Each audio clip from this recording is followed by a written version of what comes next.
Halo teman-teman Car Vlog, kali ini gue akan ngebahas tentang mobil-mobil yang bakalan nongol di Gias 2018. Ini sebenarnya sih masih prediksi aja, belum tentu benar. Jadi kali ini gue pengen coba ngajak ngobrol temen gue Tito. Halo semuanya. Alhamdulillah, pernah aku. Tito nih, dia adalah salah satu temen gue yang hobinya datang ke pameran mobil, gitu. Iya bener banget. Gue kalau pameran mobil tuh bisa dari pagi sampai sore. Oh ya? Iya.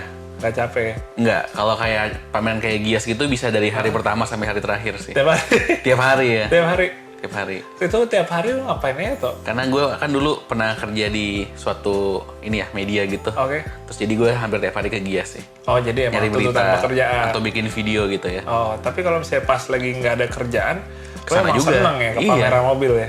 Enak sih bisa di sana. Menarik juga sih temen-temen. Orang ada juga yang hobinya ke balapan ya kan. Kan kalau balapan kan paling cuma 2 hari, 3 hari. Bener. Ini lumayan unik juga sih Tito hobinya itu ke pameran mobil. Tuh. Nah toh, kan minggu ini nih berapa hari lagi udah mulai Gias Ya. 2018 di ASBSD. Kita kayaknya enak nih ngomongin bareng teman-teman di sini prediksi sih ya sebenarnya. Oke. Mobil-mobil yang sekitaran 4x4, ya SUV atau mobil yang jenisnya double cabin yang Oke. masih ada kaitannya dengan mobil 4x4 nih. Kira-kira menarik gak tahun ini yang bakal nongol? Kayaknya sih kalau tahun ini nih mobil 4x4 atau all-wheel drive kayaknya bakal banyak ya yang bakal keluar di bakal banyak. Gias. Iya. Tapi Oke. kayaknya kalau kita ngomongin prediksi, kita harus prediksi dari yang paling pasti dulu akan keluar nih. Yang dari pasti apa tuh toh? Yang paling pasti sih Nissan Terra nih. Nissan Terra, oke. Nissan Terra itu bukan lanjutan dari Terrano ya sebenarnya Nissan Terra. Enggak sih, tapi katanya Terrano juga bakal ada lagi nanti, nggak tahu kapan. Tapi bukan Nissan Terra ini? Bukan, kalau Oke. Terra ini tuh dari Nissan Navara basisnya. Oh, basicnya double cabin. Iya, double cabin sama kayak kompetitornya tuh si Pajero Sport sama Fortuner juga dia dari double cabin. Oh, jadi kalau Fortuner tuh dari Hilux basicnya. Iya, dari Hilux. Kalau Pajero Sport dari Triton ya. Iya, betul Oh, banget. berarti Nissan Terra nih platformnya sasisnya tuh sama-sama leather frame ya? Sama-sama Dia leather bukan frame. monocoque ya? Bukan monocoque ya. Oke. Dan dia 7-seater juga sama kayak si Pajero atau Fortuner. Berarti emang direct kompetitor ya? Kompetitor Iya, langsung pasti ya? sih. Oke. Kalau secara harganya sama fiturnya gimana sih itu? Nah, kalau fitur sih gue belum gitu tahu nih. Karena bocorannya juga nggak gitu banyak. Tapi kalau soal harga nih, katanya yang 4x4 itu bakal paling murah di antara Pajero Sport atau Fortuner. Oke, berarti di bawah nggak nyampe 600 ya? Nggak nyampe 600 Di juta. bawah 600 juta Di bawah ya? 600 Iya. tuh. Kan Tapi itu tuh, bisa jadi konsiderasi juga kali ya buat orang ya. Soalnya kalau misalnya menurut gue ya, kalau harganya di atas 600 juta, orang banyak kan, gue mendingan Fortuner sekalian atau Pajero Iya, Sport sekalian. bener. Sih. Mungkin supaya ada buat daya tarik juga ya ke orang ya. Dia harus pasang harga tuh di bawah kompetitornya harga. itu ya. Iya, tapi bisa jadi fiturnya dikurangin juga tuh dengan harga yang lebih murah. Iya Soalnya sih, kalau kita lihat Fortuner atau Pajero Sport dengan harga yang 4x2 dan 4x4 beda jauh, itu dia disematin fitur-fitur yang nggak ada di 4x2 biasanya. Oh, iya. Kayak gitu. Iya.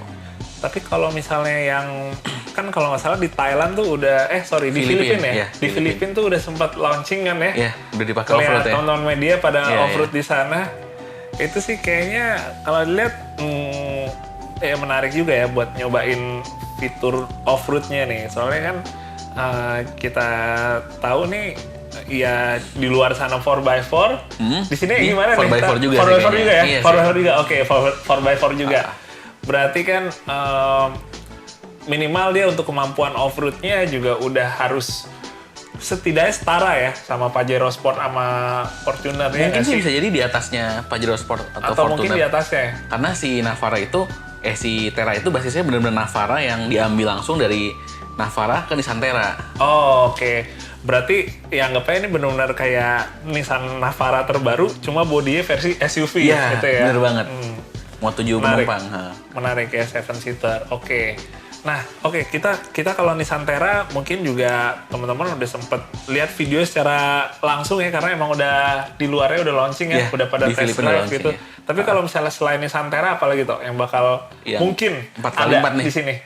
Mungkin kayaknya Suzuki Jimny itu kayaknya bakal ada. Iya. Oke. Gue masih ngira sih Jimny itu baru 2019, mungkin Gias 2019 keluarnya. Tapi mungkin tuh. Kalau ada di 2018 sih Gias menarik banget sih. Tapi katanya si Jimny itu kan di Jepang ini kayaknya baru launching yang buat pasar Jepang ya.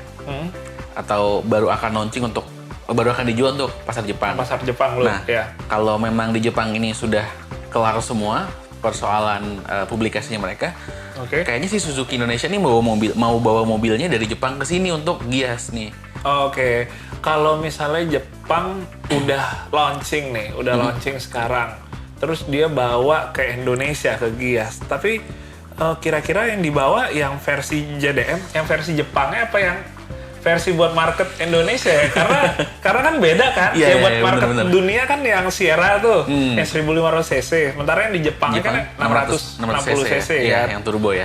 Tapi kayaknya sih yang itu tuh, yang 1500. Yang emang udah buat pasar sini ya. Pasar sini ya. Oke. Tapi kalau gue pribadi sih ngelihatnya mungkin kalau ada Jimny generasi keempat di sini ya, yang paling bikin penasaran sih mungkin bukan mesin kali ya, soalnya itu kan sama kayak mesin R3, kayak lo bisa lihat mesin itu di R3 baru ya kan, bener. Jadi lebih ke secara keseluruhan itu Jimny aja kali ya. Jadi orang pengen tahu mungkin bukan dari mesinnya tenaganya kayak gimana, tapi lebih ke fitur yang berkaitan sama off-roadnya kali ya. Pengen coba gitu off-road gitu ya. Mungkin lo pengen beli juga mas? Amin kalau ada rezeki. Amin. Kalau ada sih pengen juga gitu. Tapi jujur teman-teman, gue juga belum tahu Jimny yang generasi keempat ini bakalan kemampuan off-roadnya kayak yang dulu-dulu kan nih. Harusnya sih iya sih. Mestinya. Ya. Kalau nyaman kan udah pasti. Nyaman pasti. Cuma kalau masalah kemampuan off-roadnya, ya gue berharap ya buat kayak di geografis di Indonesia gitu sih, ya main-main lumpur apa enak lah gitu. Walaupun sekarang tuh fiturnya udah banyak yang elektrik. Oh iya. Kalau kita lihat berita-berita di internet tuh, si Jimny ini sekarang tuh nggak pure lagi mechanical gitu. Jadi mungkin akan dibantu sama komputer untuk kemampuan off-roadnya. Udah kayak SUV yang modern ya. Modernnya di atas ya kelasnya. Kalau kita tahu kan kayak Jimny kan, dan yang selevelnya itu kan serba mekanisme, serba manual kan gitu. Nih Rubicon wannabe ya bentuknya. tapi menurut gue sih ya, di Indonesia itu kan sebagian orang yang suka off-road mereka masih ngandelin yang mekanis. Karena lebih nggak rewel. Soalnya kalau yang serba elektronik itu kan dia takutnya kena air, dia rewel atau apa gitu. Ya, gue pribadi sih berharap sih Jimny ada di sini, tapi nggak jadi Jimny yang rewel gara-gara banyak kabel-kabel dan sensornya, ya nggak sih? Ya emang kita nggak bisa ngindarin sih ya teknologi-teknologi yang sifatnya electrical, ASIS ya, teknologi ASIS yang electrical gitu. Ya emang di satu sisi pastinya nggak sesimpel mekanis ya, tapi ya mau nggak mau dengan sekarang eranya udah makin yang serba computerized semua, ya kita harus bisa nerima kali ya ada teknologi itu di Jimny ya. Buat orang-orang yang mungkin lebih memilih sebuah 4x4 tuh yang simple, ya nggak sih? Bener sih, bener. Zaman udah makin kesini, udah makin serba komputer semua ya. Ya udah kita harus bisa menerimanya kan. Pada akhirnya kan juga pilihannya di kita mau pakai mobil tuh apa enggak, ya kan? Atau tetap mau pakai dengan mobil-mobil tahun 80-an atau 90-an ya kan? Kayak itu dong mas, mobil lo yang apa tuh? Land Cruiser apa FJ40. Iya, serigala militia ya. FJ40 legend itu. Secara FJ40-nya juga legend. Nggak mau ganti tuh. Belum tahu. Belum tahu. Kita lihat nanti. Gitu. Itu masih dipertahankan dulu. Bocoran nih berarti nih bakal ada JJ punya wheel baru nih. ya, nanti topiknya terlalu melenceng dari video. Oke, teman-teman. Berarti kemungkinan kalau misalnya ada Jimny yang 2019 ini di Gias besok, mungkin kita akan coba buat nge-review juga, ngasih first impression. Tapi yang pasti ada dulu aja di situ ya. Moga-moga ada dulu gitu. Sip. Oke, Jimny generasi 4. Abis itu apalagi toh kira-kira? Kayaknya 4x4 cuma itu deh. Oke, itu tapi aja. Kayaknya sih mungkin nyerempet dikit nih all wheel drive. All wheel drive, oke. Sama-sama penggerak 4 roda tapi dia ini full time. Maksudnya nggak pakai switch yang bisa transferring gitu mas ya? Nggak ada transfer case-nya ya. Nah kalau AWD ini katanya sih Hyundai Santa Fe nih. Oh, Santa Fe. Santa Fe baru. Santa Fe baru. Berarti generasi keempat ya, kurang lebih ya. Keempat. Oke. Cuma yang menarik apa ya toh? Kalau gue lihat sebagai orang awam yang mungkin gue juga kurang mengerti tentang Santa Fe, ada nggak sih yang ngebedain banget nih buat yang baru ini bandingin yang sebelumnya? Yang ada di Indo ya? Kayaknya sih semuanya baru sih. Semua baru semua. Dalam arti bentuknya semua desain dari nol gitu. Oke. Dari nol tuh nggak ada bentukan yang sharing lagi sama Santa Fe yang lama. Tapi kalau soal platform nih, gue nggak yakin dia bener baru atau enggak, karena di internet juga infonya belum banyak. Ya semoga aja bener-bener full baru, jadi tuh Santa Fe yang lama aja udah bagus, ini makin bagus lagi. Gitu. Santa Fe kalau gue pribadi sih emang di awal-awalnya bentuknya nggak tahu ya, gue kurang serak kali ya. Baru di generasi 3 gue bisa nerima gitu. Tapi kan yang generasi 1 tuh bak kayak gitu tuh, mirip kayak Subaru gitu. Tapi jatuhnya kayak kurang kena aja gitu kali. Emang selera sih ya, selera. Tapi mungkin juga pas generasi awal itu lagi fase Hyundai itu di Indonesia, gua anggapnya kayak masih belum banyak diterima masyarakat seperti kayak sekarang ya. Sekarang orang ngelihat Hyundai itu udah jauh lebih bisa diterima, udah nggak kayak generasi awal Santa Fe tuh lagi eranya kayak wah mobil Korea gitu ya kan. Bener-bener sih. Nggak bagus nih gini gitu. Dan kalau dulu kan Hyundai tuh kesannya mobil murah gitu ya. Iya. Tapi kalau sekarang tuh Hyundai secara global aja dia lebih mahal dibandingkan mobil-mobil Jepang. Oh, secara global secara global dia dianggap pasarnya lebih premium dibandingin kayak Toyota atau Honda. Tapi pas masuk ke Indonesia itu harganya dibuat agak sama dengan fitur-fiturnya dihilangin. Nah, yang menarik nih katanya Santa Fe baru itu fiturnya ada semua. Termasuk yang all-wheel drive-nya juga masuk ke Indonesia. Karena jadi all-wheel drive-nya masuk. Oh, sebelumnya kan nggak all-wheel drive ya? Iya. FWD aja ya, front wheel. Oke, menarik teman-teman. Hyundai Santa Fe generasi yang keempat ya, yang terbaru. Kalau nggak salah keempat ya. Oke.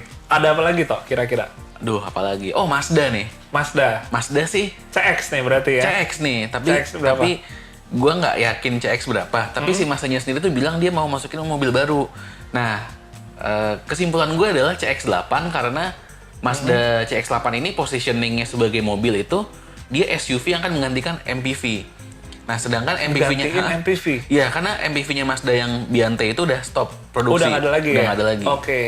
Berarti kalau ada nih ada CX ya. Bentar, sekarang itu kan ada CX-5 ya? Iya. CX-5 habis dari itu 3. Oh iya, 3 juga ada ya, kecil CX-3, CX-5. Ada 4 juga. Oh, 4 juga ada? Wah, gue malah nggak tahu tuh 4 ada. Itu 4 itu cuma pasar Cina kalau nggak salah. Oh, oke. Let's say yang ada di Indonesia. Berarti ada CX-3, CX-5, 8, CX-8, 8 kan masuk ada ya? Belum. 9 ya? 7 sama 9 ya? 7 nggak ada. 7 nggak ada ya? 7 udah di stop. Oh, 5 sama 9. Iya, 5 sama 9. Ini 8 yang kemungkinan mau masuk sini.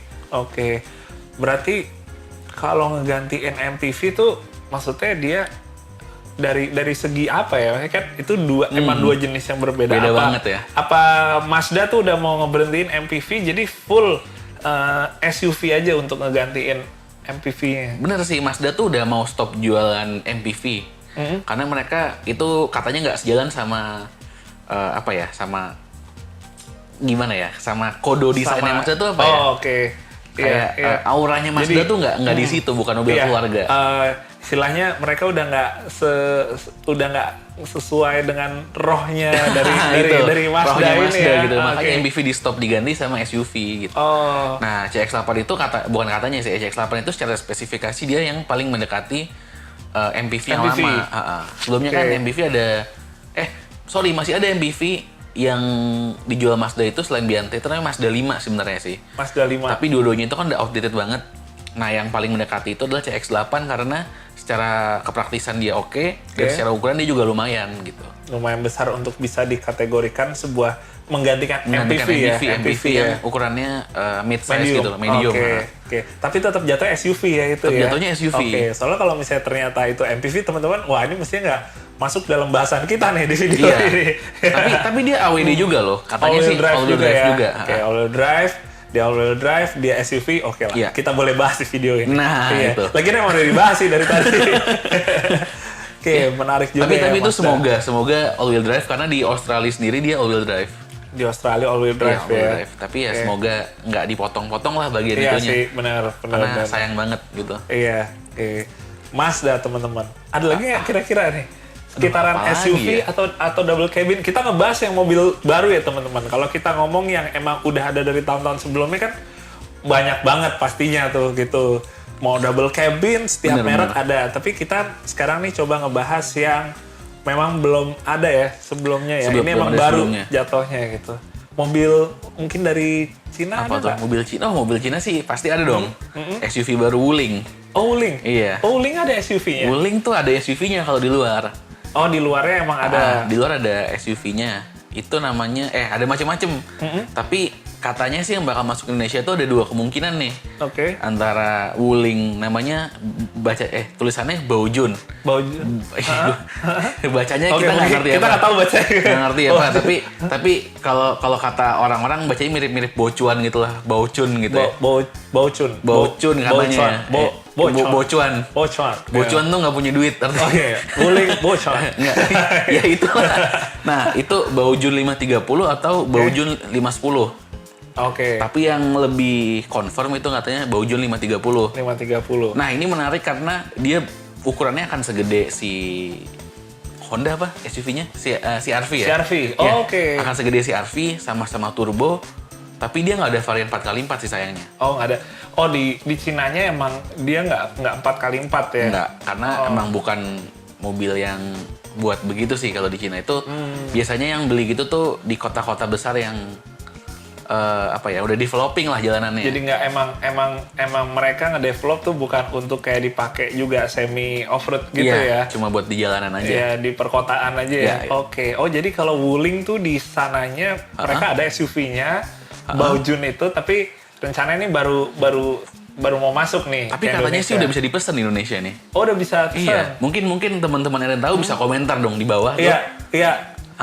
Katanya sih ada yang bisa pesan tuh. Ini kita juga, istilahnya kan apa yang kita bahas ini juga prediksi ya. Jadi tidak semuanya benar pasti ya? 100% akan kejadian. Iya, benar-benar. Tapi menurut gue pribadi seru aja gitu ngebahas prediksi mobil yang bakal nongol di pameran ya, seperti misalnya di Gias 2018 ini ya, terutama mobil-mobil sekitaran SUV, double cabin. Dan gue jujur dari Tito tadi cerita semua, yang paling surprise sih Wuling ya. Gue nggak tahu kalau Wuling tuh ada SUV-nya Baojun. Semoga nggak salah bacanya gitu. Iya. Kalau misalnya ada cuma Baojun tuh benar kesini, dia tapi kayaknya nggak akan menggantikan pasar SUV yang udah ada ya. Maksudnya dia tuh kan kompetitornya CR-V mau ya? ngambil marketnya gitu. Mengambil marketnya kayaknya CR-V. sih pasti iya sih. Soalnya kayak Wuling yang sebelum ini yang Convero sama Cortez itu. Itu kan secara nggak langsung juga makan pasar-pasarnya si yang lain gitu. Bahkan kalau nggak salah tahun lalu itu penjualannya Convero kalau nggak salah. Antara Cortez atau Convero ya. Sorry kalau salah nih. Itu dia nomor 2 setelah Toyota Kijang Innova untuk kategori midsize MPV. Ya Cortez berarti kalau midsize MPV. Oke juga ya, berarti maksudnya secara nggak, orang mungkin nggak sadar kali ya, tapi ternyata kalau kita ngelihat angkanya seperti itu ya, bener. Berarti mesti penjualannya mereka pol-polan juga gitu ya, gila-gila aja kayaknya. Nah teman-teman, izinkan gue nih buat bercerita sedikit. Jadi rencananya ini gue dan Tito, insya Allah kita berdua pengen bikin sebuah media otomotif baru. Bentuknya adalah channel YouTube ya, yang namanya itu nyetir.id. Ini juga sebenarnya awalnya tergerak karena Tito dan beberapa temen-temennya juga emang pengen punya media sendiri ya. Jadi salah satu cita-cita lo juga ya. Dan beberapa anak-anak lain yang kebetulan nggak ada di dalam frame ini. Dan dari gue sendiri juga sama, sebenarnya dari dulu, pengen banget punya media yang ngebahas tentang otomotif secara umum. Dan setelah gue mulai berjalan setahun, bikin channel YouTube sendiri yang isinya vlog dan gue balapan, alhamdulillah banyak juga dapat masukan dari teman-teman semua, kalau misalnya gue mencoba untuk bisa mereview lebih banyak lagi jenis mobil yang ada, terutama mobil-mobil baru ya, mobil-mobil yang ada di pasaran. Mereka sangat menginginkan sekali untuk bisa mendengar langsung review dari gue sendiri. Jadi review yang versi gue sendiri. Akhirnya ya itu juga sebagai salah satu alasannya akhirnya gue dan Tito mencoba membuat nyetir.id ini. Dan insya Allah sih dalam waktu dekat ya, terutama nanti dengan adanya Gias ini, kita akan mulai memunculkan channel ini. Dan bagi teman-teman yang ada di channel Jejologi yang mungkin kalian suka dengan review-review yang pernah gue bikin, siapa tahu juga berkenan untuk melihat review-review yang versi mobil-mobil baru, mobil-mobil umum, kalian juga bisa nanti subscribe ke channel yang baru ya. Nyetir.id itu. Yang pasti kalian semua yang ada di sini yang sudah subscribe ke channel Jejologi, kalian semua adalah salah satu motivasi gue untuk lebih berkembang lagi dan tergerak untuk membuat channel baru ini. Terima kasih banyak sebelumnya. Thank you banget. Ya udah teman-teman, berarti sekian dulu bahasan kita tentang mobil-mobil 4x4 yang kemungkinan ada di Gias nih ya. Insya Allah nanti kalau misalnya emang mobil itu bisa beneran nongol semua, kita sih pengen nge-review ya pastinya. Kita bikin first impression dan insya Allah banyak juga video-video yang isinya bermanfaat ya buat teman-teman para pencinta mobil 4x4 dan jenis mobil lainnya. Terima kasih yang udah mau nonton The Car Vlog versi spesial ini dan thank you banget Tok udah datang ke sini. Thank you Mas. Ngobrol, semoga sukses kita ya. Amin. Thank you teman-teman sekali lagi yang udah nonton, yang udah subscribe, dan yang udah ngasih like. Silahkan juga kalian kalau mau berkomentar, apapun juga yang mau kalian tanyakan. Sampai ketemu lagi ya. Dadah.